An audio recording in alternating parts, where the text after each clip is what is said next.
નમસ્કાર વિદ્યાર્થી મિત્રો, આજે આપણે સરળ રીતના સરવાળા શીખવાના છે. એમાં આપણે અલગ અલગ સ્ટેપ જોવાના છે. સ્ટેપ વાઇઝ આપણે ધીમે ધીમે સરવાળાને આગળ શીખીશું.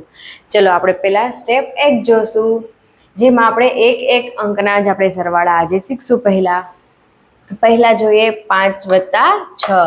તો આપણે જોઈએ કે આ બધા જ છે તે એક અંકના જ છે. 5માં આપણે 6 ઉમેરીએ તો કેટલા થશે? 5માં 6 ઉમેરતા હવે આપણે આંગળીના વેઢાથી નહીં, પરંતુ આ બધું જ યાદ રાખીને આપણે આજે સરવાળા શીખવાના છે, જેથી આપણે ઝડપથી સરવાળા શીખી શકીએ.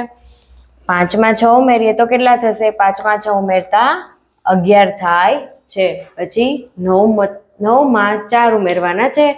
9 + 4 બરાબર કેટલા થશે? તો આપણને ખબર છે કે 9 + 4 એટલે 13 થશે. 7 + 5 બરાબર કેટલા થાય? 7માં 5 ઉમેરતા આપણને કેટલી સંખ્યા મળે છે? 12 મળે છે. તેવી જ રીતના 4 + 7 કરીએ તો કેટલા થશે? 11 થશે. તો આપણે સ્ટેપ 1માં જોયું કે આપણે બધા જ સરવાળા છે એ એક એક અંકના છે, જે આપણને સરવાળા આ બધા આવડે જ છે. હવે સ્ટેપ 2માં જોઈએ આગળ. હવે થોડુંક સ્ટેપ 1 કરતાં થોડુંક સ્ટેપ અઘરું હશે. એટલે પહેલા અહીંયા 2 અંક હશે અને 1 અંક. હવે આપણે શું જોવાનું છે? પહેલા 1 અંકના જોઈએ, હવે 2 અંક અને 1 અંક. 47માં કેટલા નાખવાના છે? 7 ઉમેરવાના છે. 47માં 7 ઉમેરતા કેટલા થશે? તો આપણે જોઈ શકીએ છીએ 47 એટલે 40 + 7. 40 + 7 થશે. 47માં 7 અને 7 કેટલા થશે? પહેલા તો 14 થશે. 14નો ચોગડો વધી 1. આ બધું આપણે મનમાં ગણતરી કરી લેવાની છે. 7 ને 7 14, 14નો એકડો અહીંયા આવ્યો. 4 + 1 એટલે અહીંયા કેટલા થશે? 5. એટલે 47 + 7 કરતા આપણને કેટલો જવાબ મળે છે? 54 મળે છે. તેવી જ રીતના અહીંયા જોઈએ 68 + 9. 68 એટલે 60 + 8 + 9.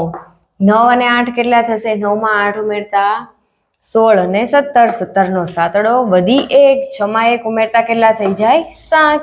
એટલે આપણને ખબર જ છે 68 + 9 કરતા 77 થાય છે. 54 + 8 બરાબર કેટલા થશે? તો 54 એટલે 50માં 4 ઉમેરતા કેટલા થશે? 54 થાય છે. હવે આ જે છેલ્લા ડિજિટ છે આપણે એને જ આપણે સરવાળો કરશું.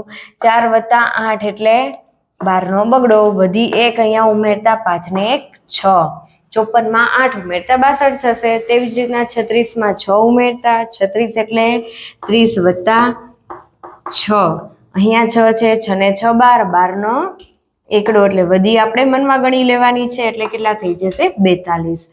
અહીંયા આપણે એક એક અંકના જોઈએ. અહીંયા આપણે 2 અંક અને એક અંકનો સરવાળો જોયો. હવે આપણે આગળ જોઈશું. સ્ટેપ 3 આવે છે. સ્ટેપ 3માં શું છે? શૂન્યવાળી બધી જ સંખ્યા જોવા મળે છે. હવે શૂન્યવાળી સંખ્યાને આપણે સરવાળો કરતા આપણને સરળ આ સ્ટેપ 2 કરતા પણ આપણને આ સરળ રીત લાગશે. તો આપણે શું કરવાનું છે? આ બંનેનો સરવાળો કરવાનો છે. અહીં આપણે શૂન્યવાળી બધી રકમ છે એટલે 40માં કેટલા ઉમેરશું? 50 ઉમેરશું. 40માં 50 ઉમેરતા કેટલા થશે? 4 અને 9નો સરવાળો કરવાનો છે. 4 અને 9નો સરવાળો કરતા કેટલા થશે? 9 થશે. 4 અને 5નો સરવાળો કરવાનો છે. 4 અને 5નો સરવાળો કરતા કેટલા થશે? 9 થશે. અને 0 અહીંયા પાછળ આવી જશે. એટલે 40 + 50 કરતા કેટલા મળે છે? 90 મળે છે. હવે 30માં 60 ઉમેરતા કેટલા મળશે? 3 અને 6 એટલે 9. પાછળ આપણે 0 લગાવી દીધું. 30 + 60 એટલે 90. હવે 20 + 50 એટલે કેટલા થશે? 20 + 50 એટલે 5 અને 2 7 એટલે 70 થશે. તેવી જ રીતે 80 + 70 એટલે 150 થશે. 70 + 40 એટલે કેટલા થશે? 110 થશે. 90 + 30 એટલે 120 થશે. સ્ટેપ 1, સ્ટેપ 2 અને સ્ટેપ 3માં આપણે આ રીત જોઈ લીધી છે. હવે આપણે આગળના સ્ટેપ જોઈએ.